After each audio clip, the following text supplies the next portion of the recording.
in the middle of Halifax Harbor. Now, we still hold that record, unfortunately. And here's basically the condensed version of what happened. It was wartime, and there was two ships coming into Halifax Harbor. One of them was a French munition ship called the Mont Blanc, and that was a fully loaded munitions ship. By fully loaded, I mean that there was 2,300 tons of wet and dry picric acid, which is basically gunpowder. There was 1,000 tons of TNT.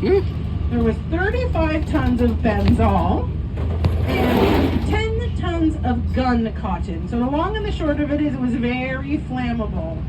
Coming out of the harbor at that time was a Belgian relief ship called the Emo. The Emo was leaving to go down to New York on a rescue mission. Ladies and gentlemen, can I ask you to please keep the conversation to adult rowers, people who are trying to listen? So these two ships, they met in the harbor. They met at the spot where those three red and white smokestacks are. That's called the Narrows. It's the narrowest spot between the two sides of the harbor. So they met there and they engaged in what we call a Great Canadian Standoff.